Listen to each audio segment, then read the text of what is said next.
So I've had two requests. One is to work with the constant elasticity of substitution utility function, okay. And number two, people have wanted me to do a little bit more analytical work.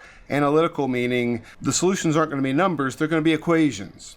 So rather than plugging in prices and giving people a budget and using explicit numbers in functions like this, we're going to leave everything a variable and we're going to see what happens. Now we're going to come back and do another video where we plug some numbers into these functions and we'll graph them and we'll do some numerical solutions and see what happens. But let's do an analytical solution, and let's do two things in this video. First, let's solve for the demand functions, Marshallian demand functions, x star and y star. That'll tell us for a given budget and prices and other parameters here, this A parameter and B parameter, and different row parameters that will give us different values for elasticity of substitution. If you're not familiar with a constant elasticity of substitution function, I'll put a link here to my previous video that tells you everything you'd ever want to know about a CES utility or production function. So we're going to solve for those Marshallian demands analytically. And then the second thing we'll do is we will solve for, say, the indirect utility function, which is not too complicated after you have those Marshallian demands. And really, I think what people want to see here is people want to see me do complicated math, which I don't enjoy doing, but hey, if you request it, I'll do it, all right? Please, if you spot anything that I leave out or I skip over, or especially if you spot a mistake, please let me know. But I want to do my best to go through this slowly and carefully so that we don't make any mistakes here. So, in answering problem number one here, we want to probably set up a Lagrangian, although you could do this by figuring out the marginal rate of substitution and the budget line equation. It turns out to be exactly the same thing either way. But let's set up our Lagrangian function. So, typically you'd say something like L equals, put in the utility function there, AX to the row plus by to the row, all raised to the 1 over rho, plus lambda times the budget constraint written b minus price of x times x minus price of y times y. Now, a lot of times when you have problems or you see people work with this constant elasticity of substitution function, they won't include these multipliers a and b. We'll carry them along here just to see, if you are working with them and you want them both to be 1 so that they don't really matter, then that's fine. You can just, delete them from the equations, basically. If they're 1, it won't change anything. Okay, so there's our Lagrangian function, and then typically what you would do is you would take 3 derivatives here. So you take the derivative of the Lagrangian function with respect to x, and those are partial derivatives, so I should be using kind of curly deltas there, and take the derivative with respect to y, and then a lot of people would take the derivative with respect to lambda, but all that's going to give you is the budget line equation back anyway. So we'll kind of scratch that. Taking the derivative of this function with respect to x is going to require using the chain rule. And the chain rule basically says if you have a function of x on the inside here, and then you have another function of x being applied to that, or a function being applied to that, which is the 1 over rho, you take the derivative of the inside function and then take the derivative of the outside. That's the way I think about it anyway. So taking the derivative of the inside, the ax to the p plus by to the p, I mean it's rho usually, yeah, but we're really just going to be taking the derivative of this first term. Ax to the rho with respect to x is going to give us rho times a times x to the subtract 1 from the exponent, rho minus 1. There's no x over here, so that doesn't get counted, but then we have to multiply that times the derivative of the outside function. We'll take the derivative of this whole shebang with kind of respect to the inside argument here. That's going to be multiplied by the exponent we treat the inside of the function of these parentheses kind of like it's an x. So 1 over rho times, and then we just write down everything on the inside. Ax to the rho plus by to the rho. And then we got 1 over rho minus 1. Subtract 1 from the exponent. Okay, so that's just the chain rule on this first term with respect to x. But then we've got x over here. So if we multiplied this lambda all out, we would end up with plus lambda times minus price of x times x is the only term that would have an x in it. And so that's going to end up being minus lambda px times x. And the x to the first power goes away, becomes 1. And then we set that equal to 0. Okay? Very similarly, when we take the derivative of this with respect to y, we're going to end up with something that looks almost identical here. We're going to have rho times b times y to the rho minus 1. 1 over rho ax to the rho plus by to the rho to the 1 over rho minus 1 minus lambda py equals 0. Now again, this third derivative here, typical in this kind of problem, the only place lambda appears is right here, and it's all multiplied times the budget line equation, so you just end up with the budget line equation back. B minus the price of x times x minus the price of y times y equals 0, and if we add these two terms to the right-hand side, then you just get the budget line equation, which we can write b equals price of x times x plus price of y times y, and there you go. Now that we have our three equations, we want to start simplifying. And guys, this is the most important mathematical trick in order to simplify these kinds of things.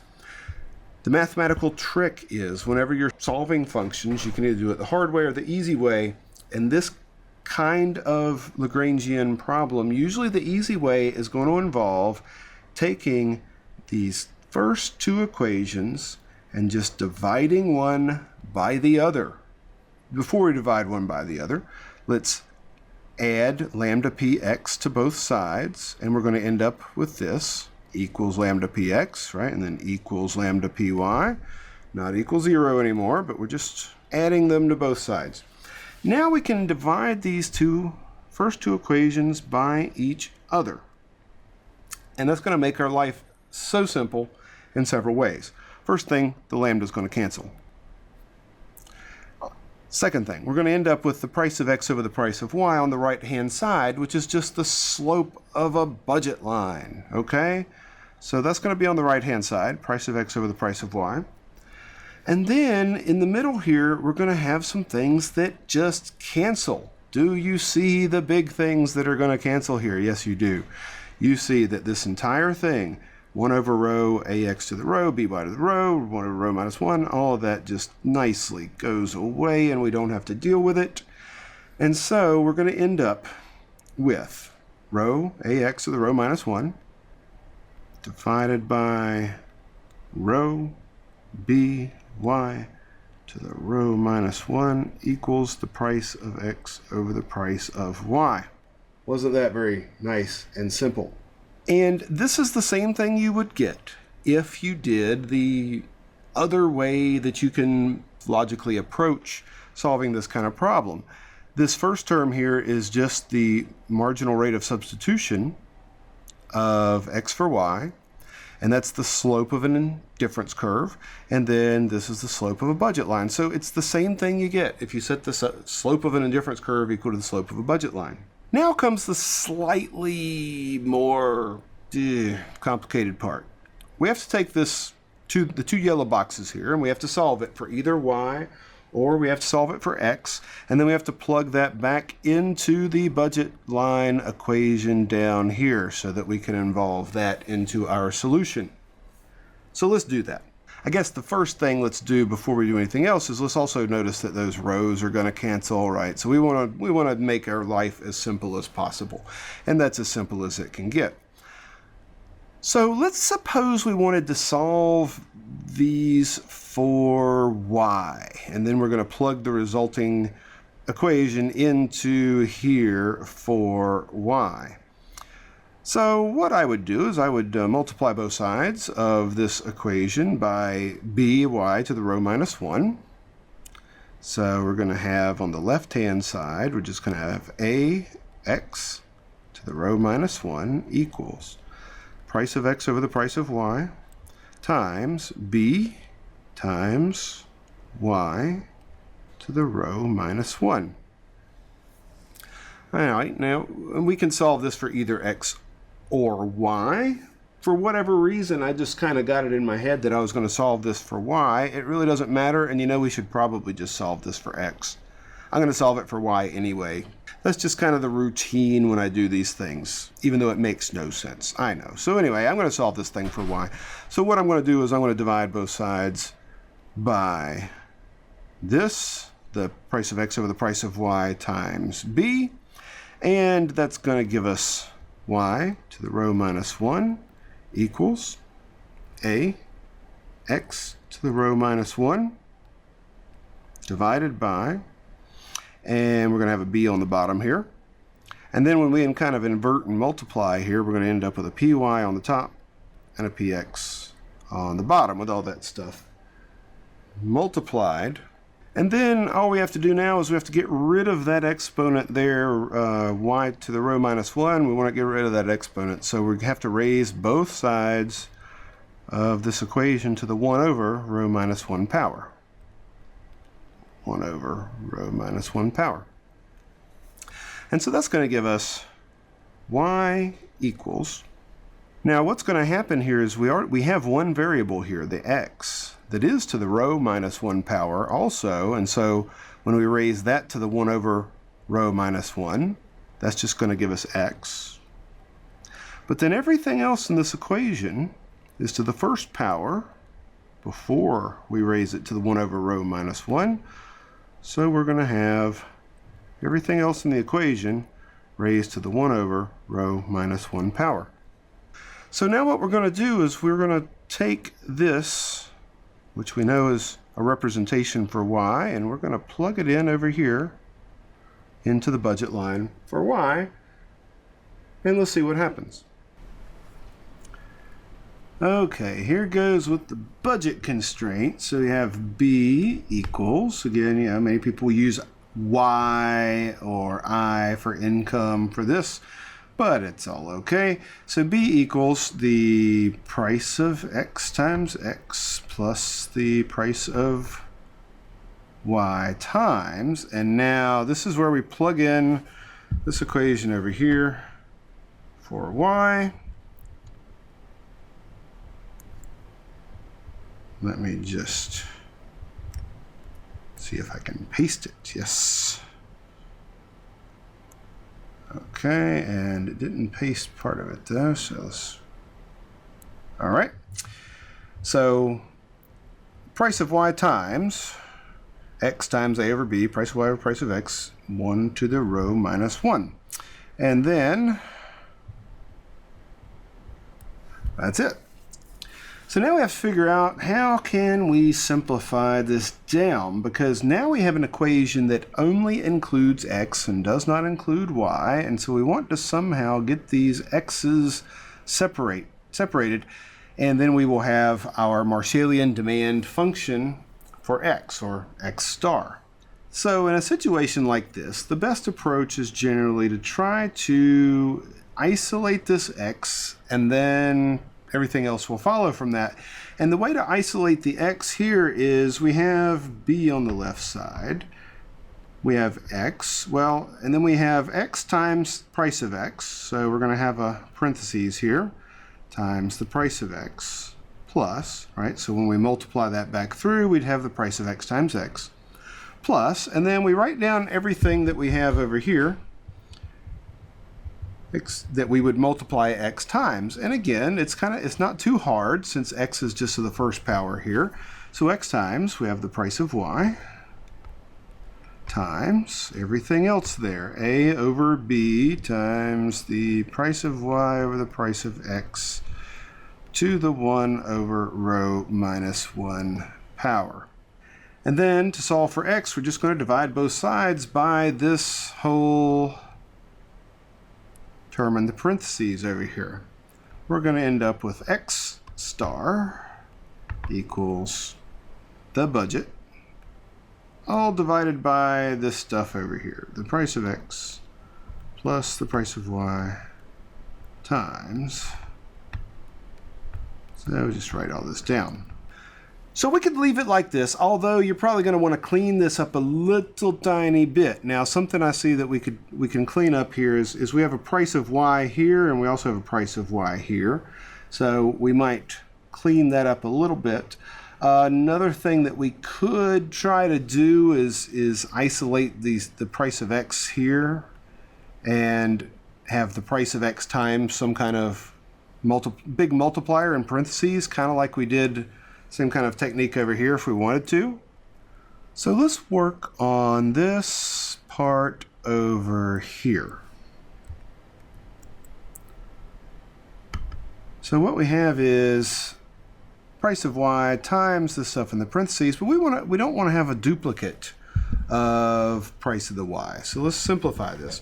Before we do this, let's think carefully about how we should bring that y into the parentheses. Let's do a simple example. We know, for example, if we had something in parentheses like x to the fourth, y to the third, and that was raised to the 1/2 power, then if we want to bring this x to the fourth outside the parentheses, we have to apply the 1/2 power to it. Right? So we'd take the 4 times the half, and we could bring x squared out. And then we could leave the y cubed in if we wanted to. But that's the opposite of what we're doing here. We're not bringing something out of the parentheses, we're putting something in. So if we want to bring something in, instead of applying the 1/2 power, we have to apply the 1 over. We have to square it. So all we're saying is if we want to put that x squared back in, we have to do the opposite of what this says, raise it to the 2 over 1 power. So that's exactly what we have to do here with the py. If we want to put it in the parentheses with the 1 over rho minus 1 power, we have to raise the py to the 1 over that, the reciprocal. So, long story short, here's what we'll end up with. A over b, the price of y, that's the same price of y we have here, price of x, but then we're going to have another price of y to the rho minus 1 power. Okay? And then we'd further probably want to simplify this to, since this is price of y to the first times the price of y to the rho minus 1, what do we do there? We add the exponents to combine those. So we're going to end up with a over b, price of y 1 plus rho minus 1 is just going to be simply the price of y to the rho power. Okay? And so that is what we're going to have to replace this entire red underlined section with. All right, so let's write down what we have now. X star equals the budget over price of x plus, move that up a little bit, a over b, price of y to the rho over price of x, all that to the 1 over rho minus 1 power. So we've got everything that we had up there. The last thing we probably want to do is, you see, we have a price of x here and we have the price of x here, and we probably want to combine those. Also, if you see the demand function for a constant elasticity of scale written in a textbook or a reference book or a mathematical economics book, they're not going to leave it this way.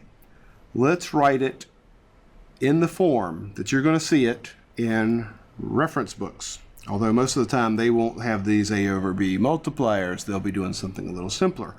But let's go ahead and write it the way that normally you're going to see it written. It's actually not any simpler, but it just looks a little bit different. So let me show you how we can do that. Let us multiply everything here by 1. But the trick in math is to know what kind of 1 do you want to multiply things by. Let's multiply the top and the bottom by the price of x raised to the 1 over rho minus 1 power. All right, so all we're doing is multiplying the equation by 1. What we're going to end up with here is x star equals the budget times price of x to the 1 over rho minus 1. And then on the bottom, we're going to have the price of x. We have to distribute this to both this term and this term. So we're going to have the price of x times the price of x raised to the 1 over rho minus 1 plus. And what's going to happen here, the reason why I chose this particular version of 1 to multiply by is it's going to cancel. Here we have price of x to the 1 over rho minus 1 in the denominator. Here we're going to have it in the numerator, and those two will cancel.